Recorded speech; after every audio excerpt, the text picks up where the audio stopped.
Palestra do Guia do Pathwork, número 12. Palestra não editada. 17 de setembro de 1957. O trabalho do Espírito, a vida no mundo espiritual. Trago-lhes divinas bênçãos, meus queridos amigos. Ouve-se as pessoas dizerem repetidamente: se Deus existe e realmente existe uma ordem divina, como podem acontecer tantas coisas terríveis na Terra? Vocês todos sabem e aprenderam que os seres humanos criam seus próprios destinos. Que tenham que carregar fardos tão pesados é resultado de infringirem leis espirituais, com frequência inconscientemente. Ainda assim, não lhes explicará suficientemente eventos como as guerras nos quais, por decisão de poucos, muitos que parecem inocentes têm de sofrer pesado destino.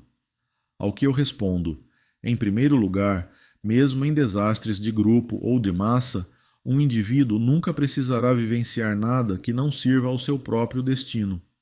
Em segundo lugar, todas as pessoas, exceto aqueles poucos que já alcançaram o estado mais alto de purificação, também compartilham a responsabilidade pelas guerras e outros desastres de massa.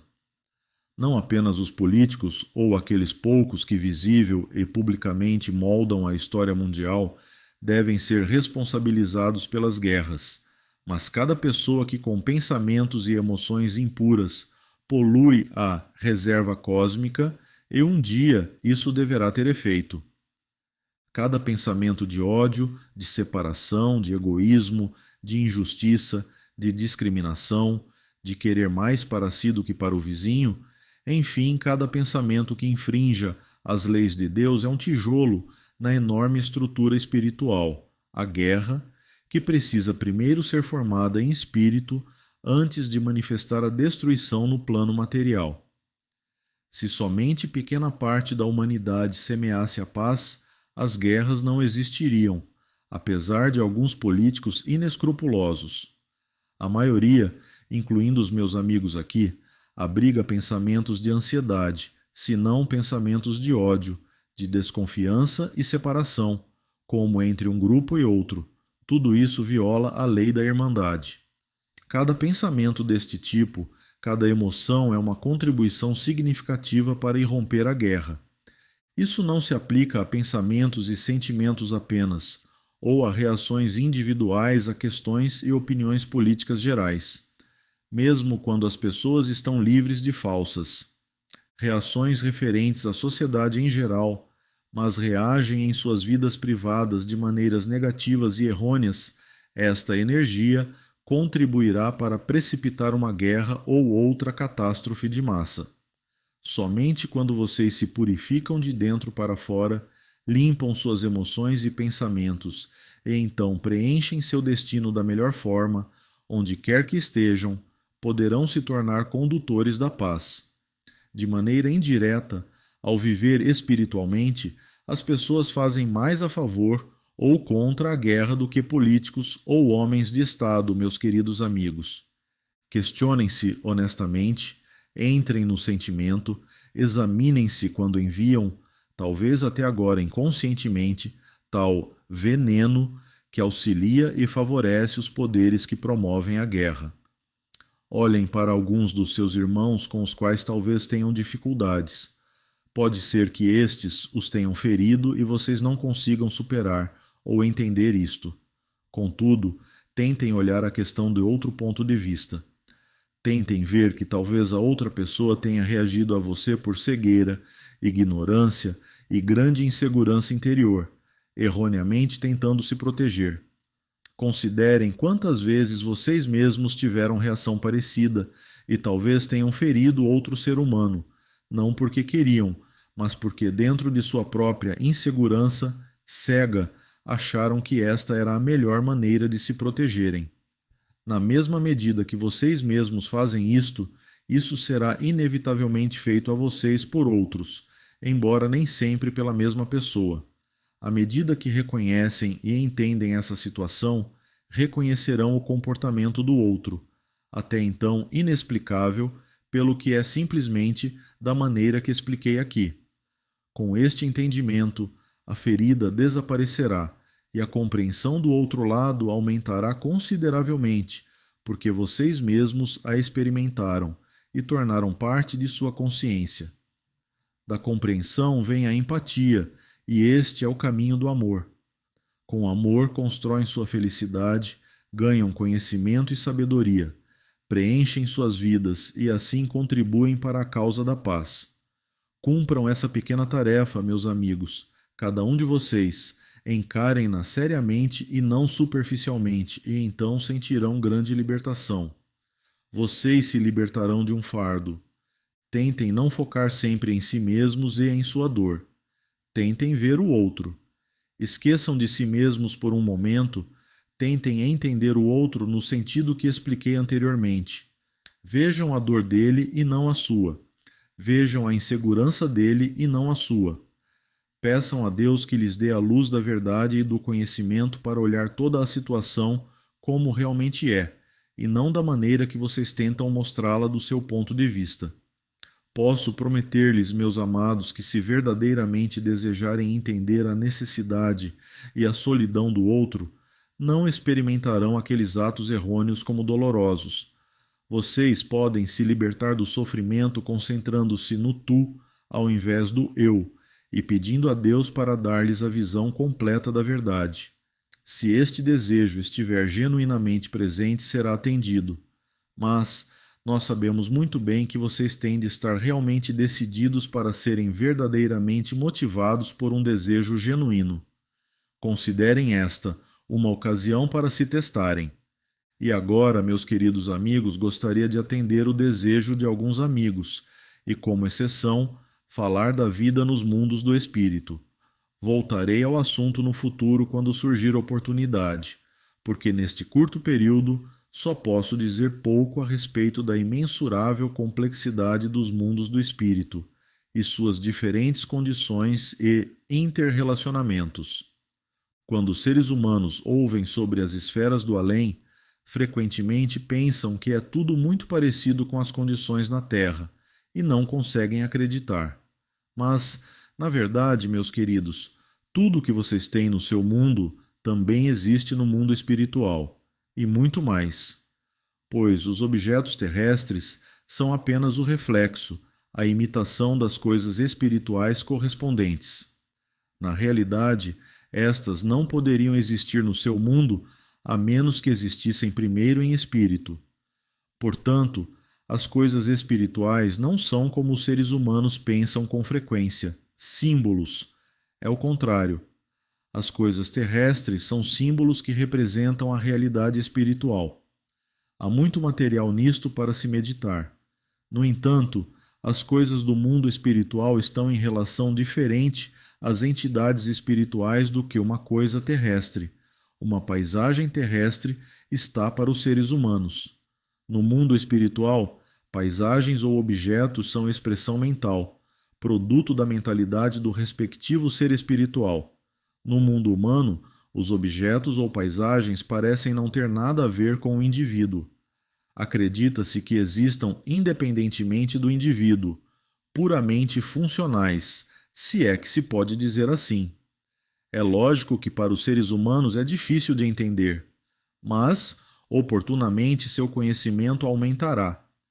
Existe um número infinito de esferas, da mais superior e mais pura à mais profunda e mais impura, com gradações imensuráveis para os humanos, nos entremeios. Nem todos os seres que já não estão sujeitos ao ciclo da encarnação já estão nas esferas espirituais mais altas. Estes precisam se desenvolver mais, o que acontecerá no mundo espiritual. O mundo superior é o que nós chamamos a casa de Deus, embora isso não deva ser entendido literalmente. Espíritos de desenvolvimento superior, que ainda não vivem na esfera mais alta, recebem acesso ocasional a estes esplendores superiores. Estes mundos consistem em matéria sutil, de tamanha harmonia e beleza imensurável que vocês, meus amigos, não podem imaginar. A mais bela paisagem na Terra é contaminada com impureza e desarmonia, se comparada a esta beleza. A mais bela e magistralmente executada música na Terra é dissonância se comparada aos sons espirituais, e assim por diante. Faltam-me palavras para descrevê-lo e lhes faltam os conceitos. Tudo é criado a partir de raios, tudo está em movimento, em mudança e ainda assim em equilíbrio. Essa contradição aparente não pode ser adaptada para seus conceitos verbais. Assim como também me é impossível transmitir a ideia aproximada dos esplendores encontrados nas esferas altas e nas mais altas. Os seres que lá residem têm de cumprir suas tarefas no grande plano, até que todos os seres tenham retornado a Deus. Reinam maravilhosa ordem e organização. As mais diversas esferas existem aqui. Posso somente falar-lhes muito pouco a respeito. Há esferas de música e cor, onde sons são cores e as cores são sons, e ao mesmo tempo são também fragrâncias.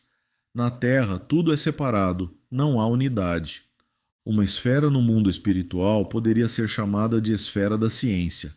Contudo, não é como sua ciência humana. Todo conhecimento que existe, o qual a humanidade descobre apenas parcial e gradualmente é abertamente mostrado. Existe a esfera da história, se posso chamá-la assim. Esta não trata apenas da história da Terra, mas também da história da criação. E aqui tudo pode ser observado. Vocês só têm de imaginar um filme.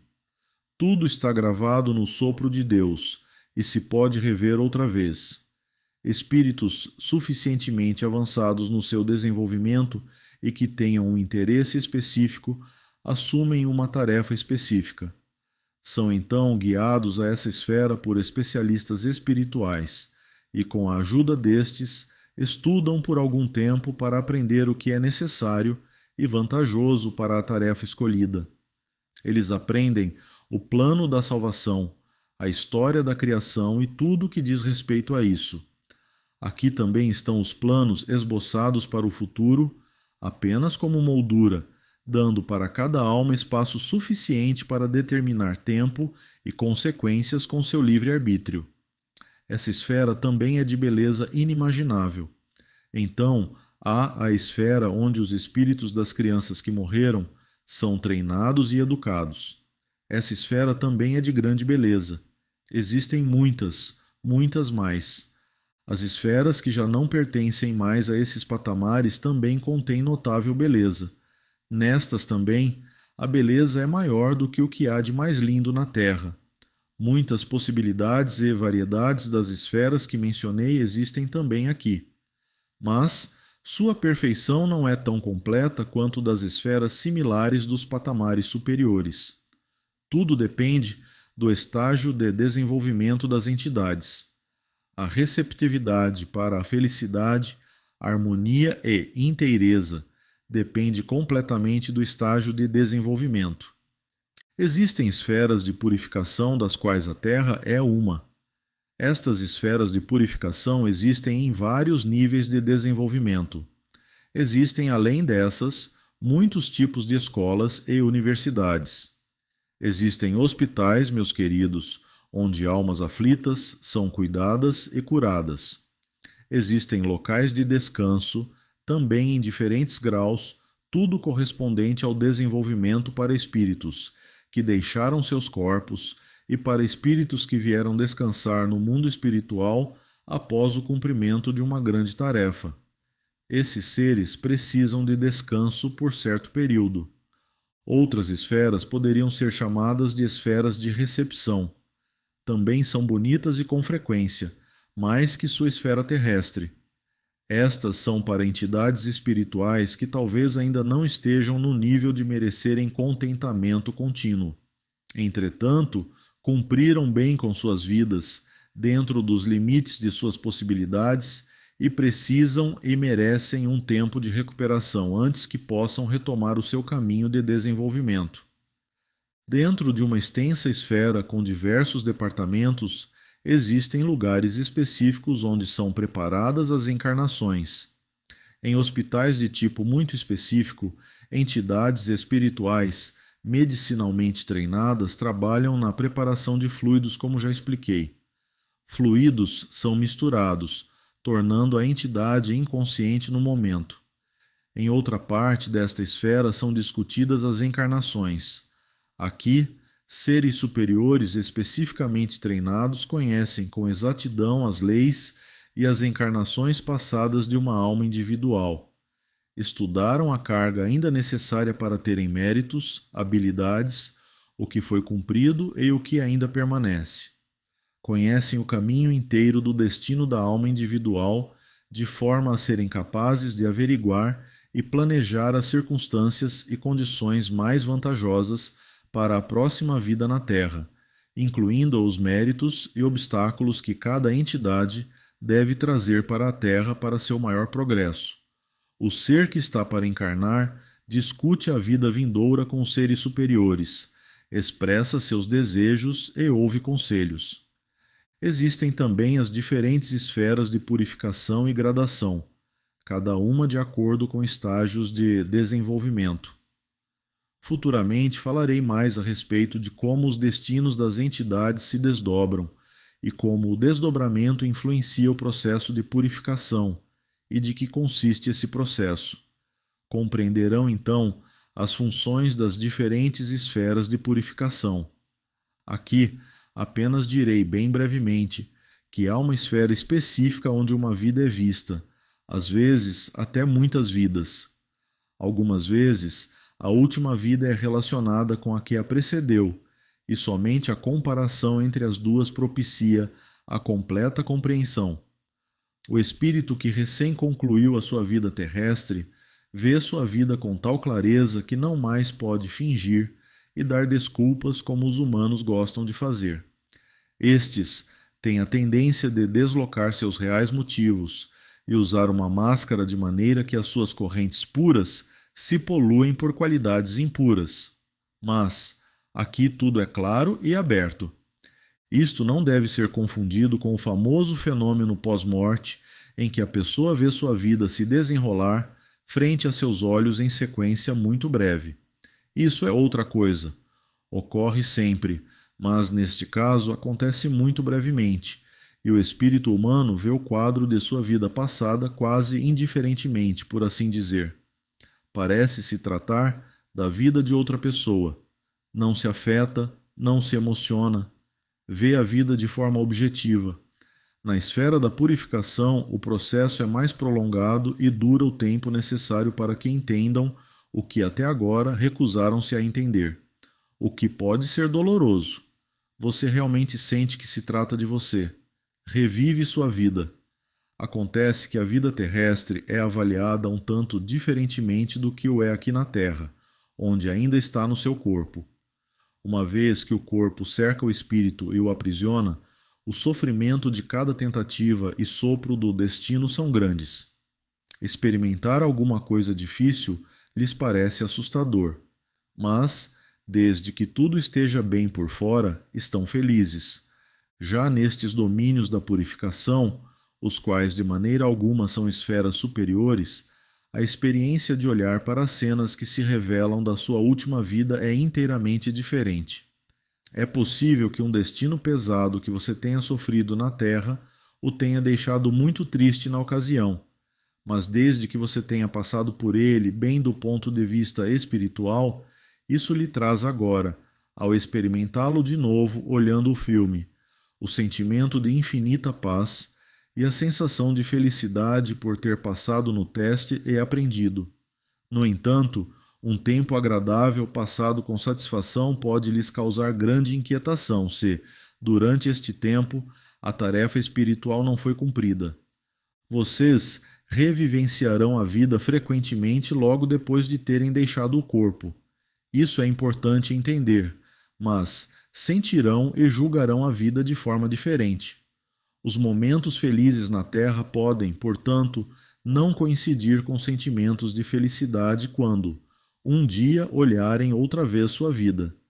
A pessoa que puder atingir, já na Terra, essa mesma compreensão profunda da sua vida e realmente experimentá-la e senti-la da maneira como o fará na esfera da purificação, terá realizado muito.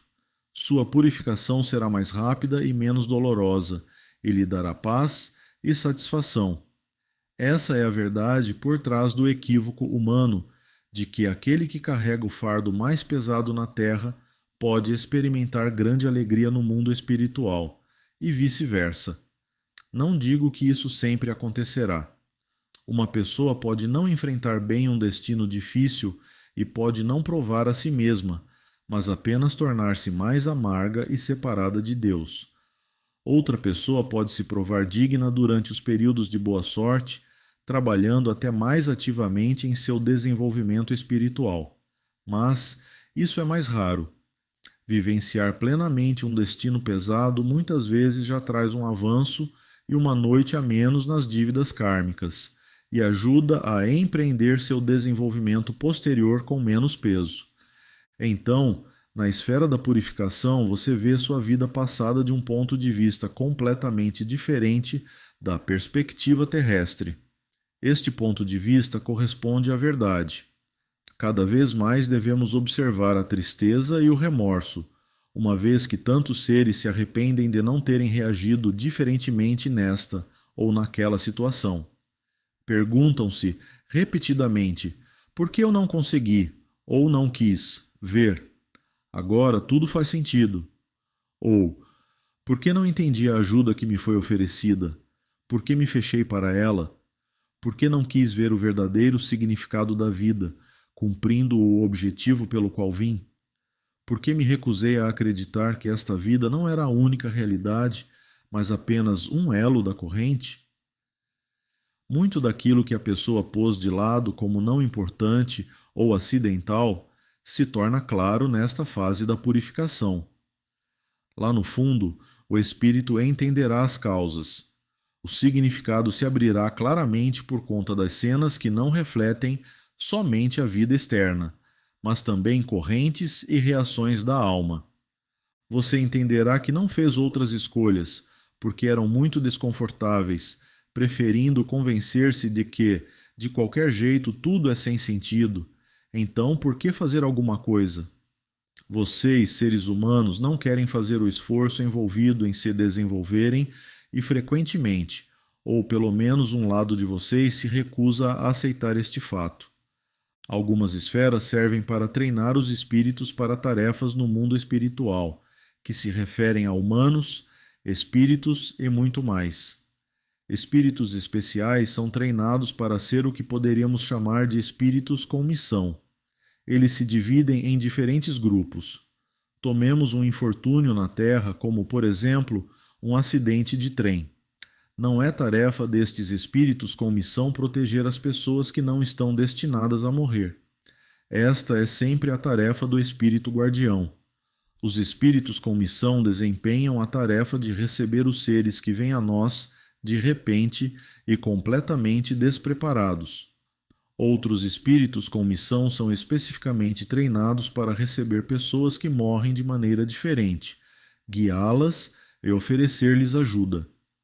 Outro tipo de espíritos com missão, de tempos em tempos, vão às profundezas, às esferas de escuridão para trazer luz e ajudar certos seres, se a atitude deles justificar isso. Se a perspectiva destes seres muda, os anjos com missão podem erguê-los a uma esfera superior. Outros especialistas entre os espíritos com missão cuidam daqueles que deixaram seus corpos em estado de completa descrença. Eles lhes oferecem ajuda e orientação, que podem ser aceitas ou rejeitadas com o livre-arbítrio. Existem muitas outras possibilidades. Eu lhes dei apenas um pequeno esboço geral e alguns exemplos. Certamente, para aqueles amigos que ainda não se ocuparam com questões espirituais, tudo isto pode parecer estranho e peculiar.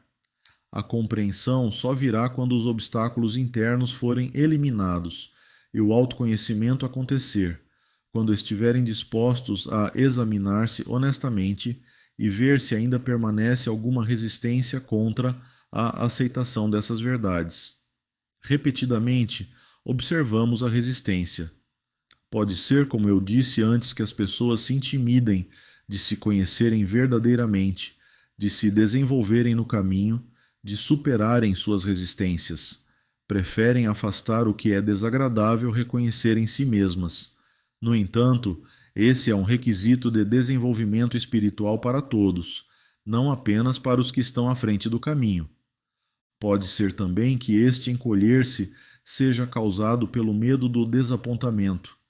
É medo de que talvez não seja assim, medo de agarrar-se à esperança de que esta vida difícil não seja a última, nem a única e final. Essa é outra atitude que pode estar no fundo da resistência a aceitar a realidade maior. Ambas as motivações podem existir simultaneamente na mesma pessoa. Fé é compreensão superior, fé é saber, e este saber é graça. É preciso fazer jus à graça. Isso acontece quando a boa vontade se torna manifesta e conquista as correntes transversais inconscientes que tentam negar a verdade. Pois, se a boa vontade da pessoa não relaxar, as correntes negativas inconscientes acabarão penetrando na consciência. É possível lidar com elas, transformá-las e, assim, alinhá-las com a boa intenção externa. Se a intenção de conhecer e ultrapassar a própria natureza inferior for decisiva, a base para receber a graça do conhecimento e experiência profundos da realidade estará estabelecida.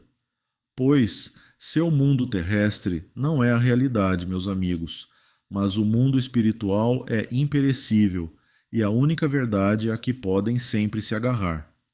Agora, meus queridos, já lhes dei o suficiente por hoje. Gostaria de dizer a todos que ficaremos felizes se progredirem e perseverarem neste caminho. Que todos recebam as bênçãos de Deus, estejam em paz, trilhem seu caminho com coragem e com o conhecimento de que todos os seus esforços são do maior benefício. Nada que vocês empreendam no domínio espiritual pode dissolver-se ou ser em vão. Nada. E novamente, que as bênçãos de Deus cheguem a todos os meus amigos, perto ou longe. Estejam em Deus.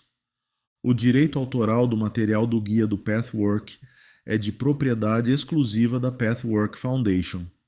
O nome Pathwork pode ser utilizado exclusivamente pelas regionais autorizadas pela Pathwork Foundation.